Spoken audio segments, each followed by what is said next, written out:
Hi! Today we are in our pajamas, all comfy cozy and ready to talk about the 5 books that I read in January of 2025. So let's get started.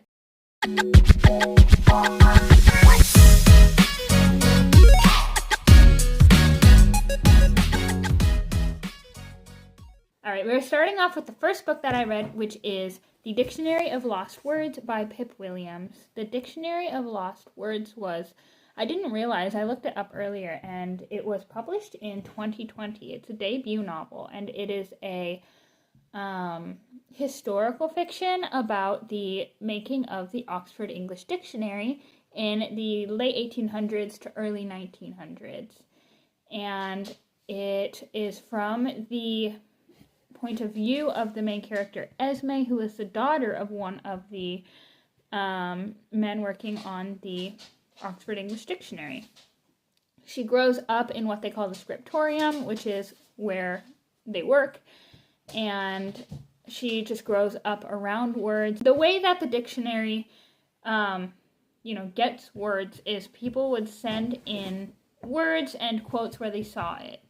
The dictionary writers would take that word, look for more quotes, look into the legitimacy of the quote, and then write a definition for the word. So many words were accepted, and then many words were rejected. And Esme started to notice a trend in the words that were rejected. A lot of them revolved around women. A lot of them revolved around just marginalized groups of people. The main one that is used throughout the book is the word bondmaid. So Esme decides to start creating her own dictionary out of the words that were rejected from the Oxford English Dictionary. She calls it the Dictionary of Lost Words. And she starts speaking to other marginalized groups around where she lives. So, the illiterate, the poor. She goes to markets and talks to the people selling at the market. And she listens for words that she doesn't know what they mean. She listens for slang. And she starts collecting those words, the quotes that she heard, and then defining them and making her own dictionary. And this story starts when she is very young, and then it goes all the way until she passes away. She has friends. There's a love interest. Her relationship with her father, her time working at the scriptorium and helping put together the Oxford English Dictionary alongside her dictionary. I would say the main themes revolve around making sure that marginalized voices are not quieted. I would say feminism, but also just if you love words, if you love language, you will think this book is so wonderful. I ended up giving it 5 stars. I loved it.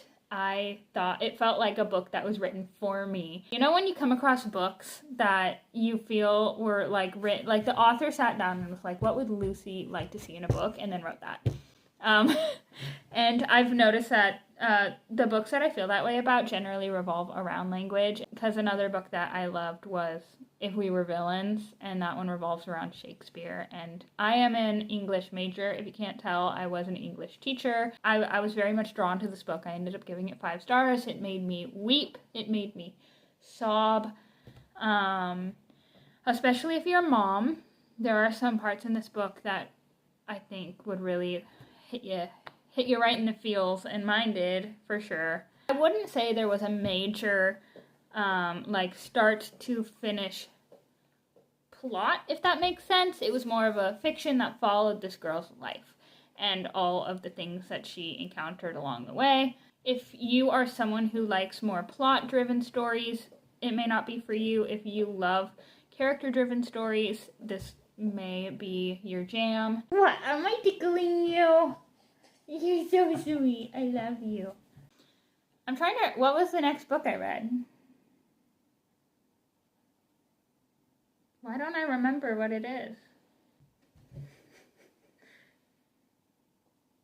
It's not The Diviners. It's not Hello Stranger.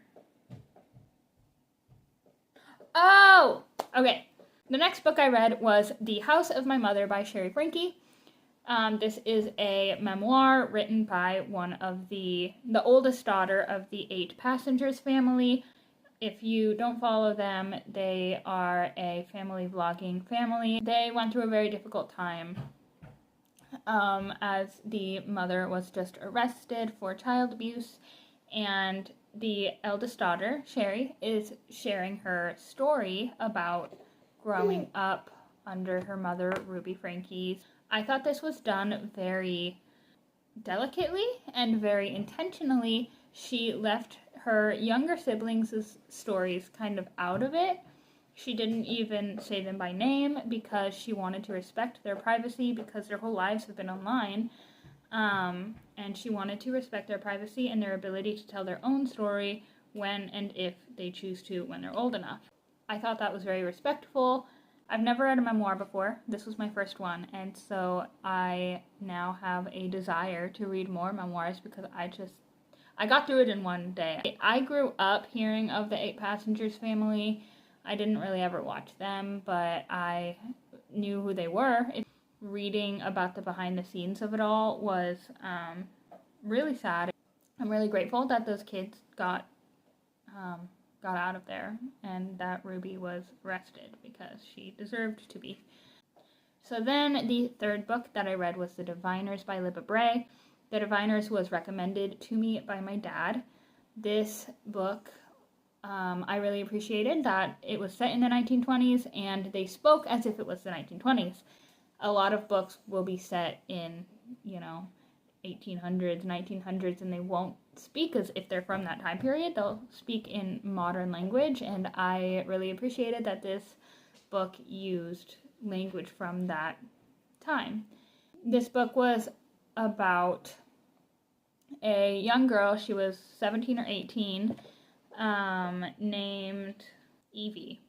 Evangeline, I believe it's short for, and she goes to live with her uncle in New York, and they are trying to solve a mystery. There's been a series of murders, and they are trying to solve who is committing these murders. It tends to be a little bit graphic at times. The murders are described in detail, and also, I forgot to say, Evie this isn't a spoiler, this is said in the first chapter, but Evie is a diviner, which is basically someone who has powers, and her power is that if she holds something that belongs to someone, she can see memories associated with that item. She uses that skill to help solve the mystery, and I think I ended up rating it like 3.5 stars. I felt like this book kind of went from like super interesting to like there were some slow parts, and then like super interesting, and then there were some slow parts. There was kind of like a plot twist at the end, for me at least. There was some romance, there was friendships, and one thing that I really liked about the book actually is that I found the main character a little bit annoying. And at first I was like, why is she so annoying? Why do I not really like her a whole lot? And then I realized she's a 17-year-old girl, and she likes to get into trouble. She likes to, she's into things like how your hair is cut, and she has fights with her friends, and she looks at boys, and, like that sort of thing. And she loves to drink, and she loves to party and do all those things. And I was like, why is she kind of annoying me? It's because she was written as a 17-year-old girl. Like, she's a teenager, Not to say that all teenagers are annoying, but, like, she was written as a 17-year-old girl. There were also some other points of view other than Evie. I would say Evie was the main character, but there were some others, Memphis and Theta. Theta was my favorite character. I loved her story. I thought her story was so interesting. She was a showgirl, and it was so suspenseful. It was an incredibly suspenseful story. The writing was wonderful. The writing was very poetic. And you can tell that Libba Bray put a lot of research and a lot of time into making sure that these characters she did a really good job characterizing. There's a rest of the series. I'm not sure if I'm going to read it yet or not, but I really enjoyed it. Next up was Hello Stranger by Catherine Center. Hello Stranger, I think I ended up giving 3 stars. I enjoyed the writing of Catherine Center. I thought she had really good banter. I thought she had really good comedic timing. I felt the story was very fast-paced, and the concept of it was really interesting. It's about a girl with face blindness. She gets face blindness, and she is a portrait artist, and so you can see how that causes an issue because she can't see faces anymore, but it's literally what she does for work. It is her passion. It is her job. And she has to figure out how to get around this face blindness, and then it is also a romance, and there's a big plot twist at the end. The problem with it, in my opinion, is that the plot twist didn't make sense. First off, I guessed the plot twist about 2 seconds into the book. And then, second off, the plot twist had so many plot holes that it just kind of frustrated me. I was like, this doesn't make sense. I was just listing off reasons why this plot twist wouldn't make sense. And additionally, the main character was so whiny. I was so frustrated. She just whined the whole time. And so I was not a really big fan of the characterization. I was not a really big fan of the concept of the plot was really good. The execution of the plot was less good, but the writing itself was strong. And so I want to give Catherine Center another try. I have a couple more books on hold right now at the library that I'm going to give a try. So we'll see if I end up liking these other books better.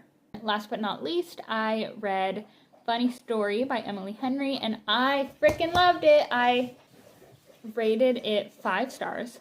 Funny Story is about a girl named Daphne who ends up moving in with a guy named Miles, who happens to be her ex-fiance's new fiance's ex-boyfriend. So there were 2 couples. These 2 got together, so these 2 decided to get together. And it is a fake dating romance because they're trying to make the other ones jealous. And I just want to say, a lot of people have issues with Miles. I loved him. I was like swooning. Okay, I was kicking my feet. I was giggling. And I loved that both these characters, they also had really great banter. And they just had such a good, like, character arc in the story, you know, just, like, slowly opening up to each other, just discussing their thoughts and their feelings and their struggles, and then other characters were coming in, other family members, other friends, and you saw the growth of just girly friendships. You saw the growth of family trauma, family issues, and the complex feelings that come with that. And then you saw their relationship start to unfold, and it was a slow burn, and it made me so happy. I think my only critique is that the whole thing that catapulted this fake dating was that they were going to go to their ex's wedding. And we didn't get to see that. And I was really hoping we would get to see that in the book, and we didn't. And so that did kind of let me down. But besides that, I just absolutely loved it. I have now read 3 Emily Henry books, and then the next 2 that I haven't read are on hold at the library as well. And so I have read People We Meet on Vacation, which was like a 3 stars for me. I didn't really love it a whole lot. I found it like annoyingly tropey. But that's okay. And then Happy Place was like a 5 star. This was probably a 4.5 to 5 star. I still liked Happy Place a little bit more. It still holds a special place in my heart.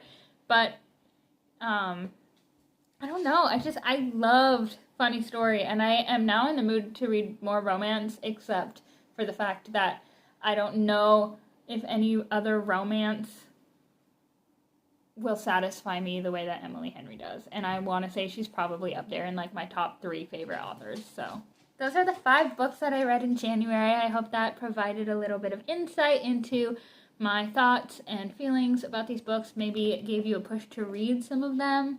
Thank you guys for watching, and I will be back soon with another video. Bye!